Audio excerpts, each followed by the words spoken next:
کان، ناک اور حلق یہ تینوں اعضاء اندرونی طور پر ایک دوسرے سے جڑے ہوتے ہیں، اس لیے ان کی بیماریوں کا بھی آپس میں گہرا تعلق ہے۔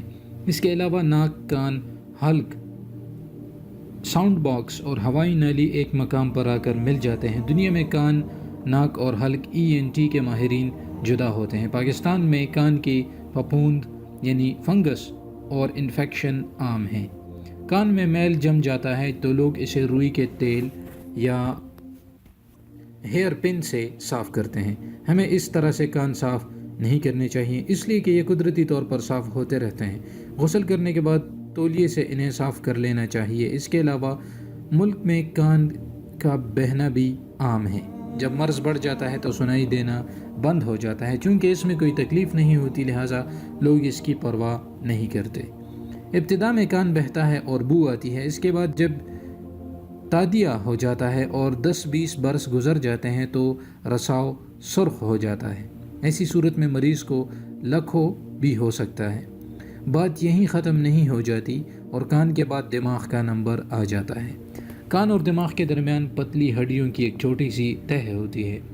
مسلسل تادیہ رہنے کی بنا پر ہڈیاں گل جاتی ہیں تو دماغ تک پہنچنے کا راستہ صاف ہو جاتا ہے اور یہ تادیہ پھیلتا جاتا ہے، جس سے آپ کی زندگی کو خطرات لاحق ہو جاتے ہیں۔ پھر سرجری کے بغیر کوئی چارہ نہیں ہوتا۔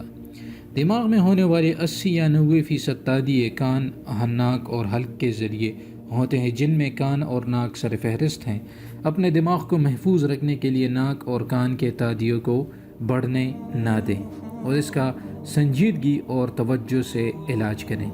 جن ممالک میں تادیے پر قابو پا لیا گیا ہے وہاں ناگہانی اموات کم ہوتی ہیں۔ البتہ پاکستان جیسے ترقی پذیر ممالک میں جہاں تادیے پر قابو نہیں پایا جا سکا وہاں انسانی زندگی اور دماغ کو خطرات لاحق ہیں۔ جہاں تک سماعت کے متاثر ہونے کا تعلق ہے تو یہ پیدائشی ہو سکتا ہے۔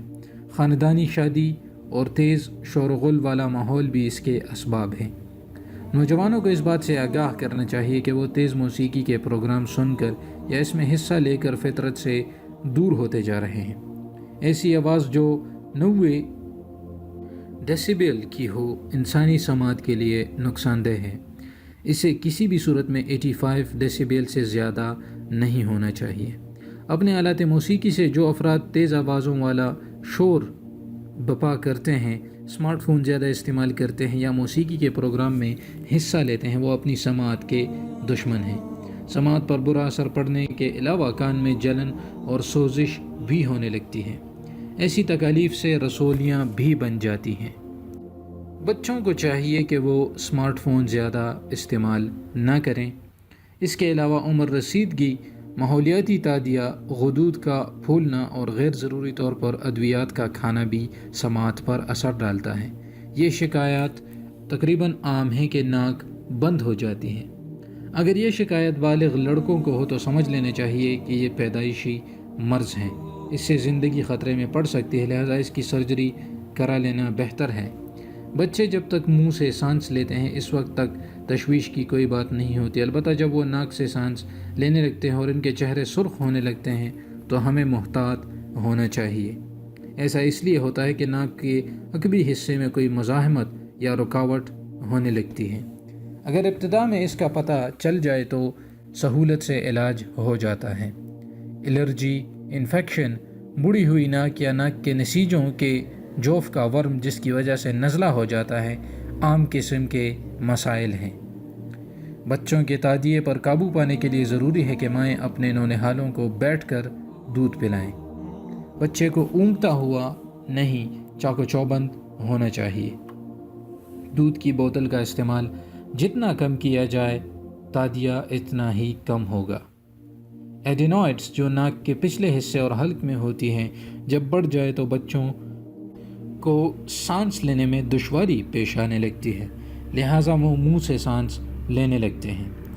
حلق میں خراش پڑنا یا حلق کا دکھنا عام سی بیماری ہے، لیکن حلق کی ٹونسلز کا اگر ابتدائی مرحلے میں علاج نہ کرایا جائے تو پھر گردے متاثر ہو جاتے ہیں اور اس کے بعد دل کی باری آ جاتی ہے۔ حلق کے بیماریوں سے عارضہ دل لاحق ہو جاتا ہے۔ یہ عام طور پر ہم اس کو اگنور کرتے رہتے ہیں، لیکن اس سے دل کی بیماریاں ضرور لاحق ہوتی ہیں۔ اسی طرح حلق کی بیماری میں پیچیدگی پیدا ہو جائے تو گردوں کی بیماریاں بھی ہو جاتی ہیں۔ حلق میں کم تر درجے کے زخم یعنی السر کی بیماری بھی بہت عام ہے۔ وطن عزیز میں لوگوں کو سگریٹ نوشی اور حقہ نوشی کی عادت ہے جو شدید نقصان دہ ہیں، لیکن اس سے بھی زیادہ مہلک سپاری، نسوار اور گٹکا چبانا ہے۔ ان چیزوں کے کھانے سے حلق متاثر ہوتا ہے اور بالآخر سرطان یعنی کینسر ہو جاتا ہے۔ اس لیے زبان کے سرطان کے مریضوں کی تعداد ہمارے ہاں زیادہ ہے۔ حلق کی خراش کا علاج ابتدائی مرحلے میں کرایا جائے تو پیچیدگیوں سے بچا جا سکتا ہے۔ زیادہ ٹھنڈی اور ترش چیزیں نہ کھائیں۔ رات کو بستر پر جانے سے پہلے کولا مشروب نہ پئیں، اس کی بجائے گرم پانی یا دودھ پئیں۔ سونے سے پہلے گرم پانی سے کلیاں کریں۔ کھانے کے بعد فوراً نہ سوئیں، اس سے کھانا ہضم نہیں ہوتا اور تیزابیت بڑھ جاتی ہے۔ یہ چیزیں حلق پر بھی برا اثر ڈالتی ہیں۔ کھانا کم اور سونے سے 2 گھنٹے پہلے کھائیں۔ زیادہ مسالے دار اور روغنی چیزیں کھانے سے پرہیز کریں۔ ملک میں ہر 5 میں سے 1 فرد کان، ناک یا حلق کے مسائل سے دوچار ہے۔ آواز بیٹھنا بھی ایک بڑی بیماری ہے جو 2 ہفتے میں نہیں جاتی۔ اس کی مثال بالکل ایسی ہے جیسے ہوائی نالی میں رسولی ہو جاتی ہے۔ ابتدائی مرحلے میں یہ 95% درست ہو جاتی ہے، لیکن چوتھے مرحلے میں صحت یابی کا 50% بھی امکان نہیں رہتا۔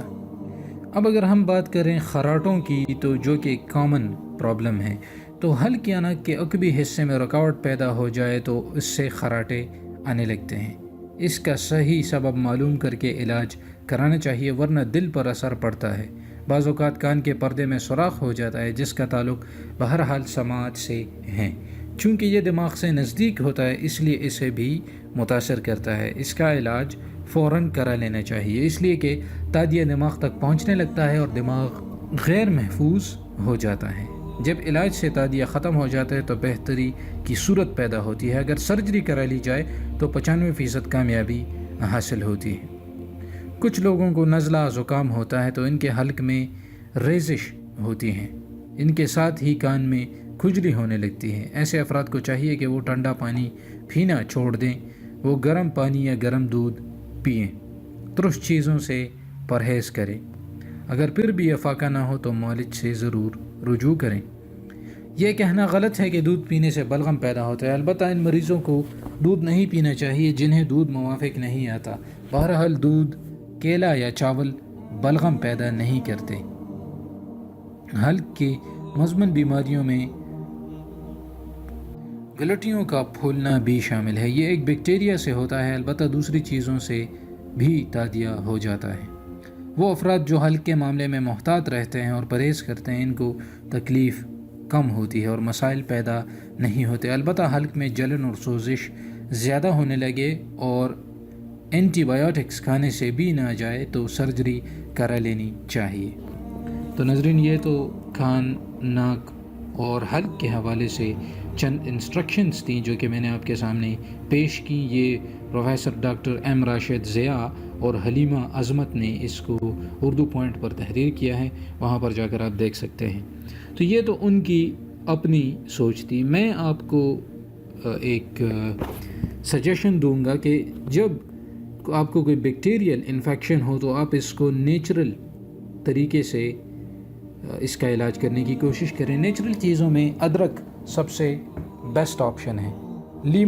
لیموں کا رس، ادرک اور سبز مرچ، کالی مرچ، یہ سب جراثیم کو مارتے ہیں، تو اس لیے آپ ان چیزوں کا استعمال اپنی لائف میں بہت زیادہ کریں تاکہ آپ کو ایسی کوئی بیماری لاحق نہ ہو، اور بیکٹیریل انفیکشن سے خاص طور پر یہ آپ کو فائدہ دیتے ہیں۔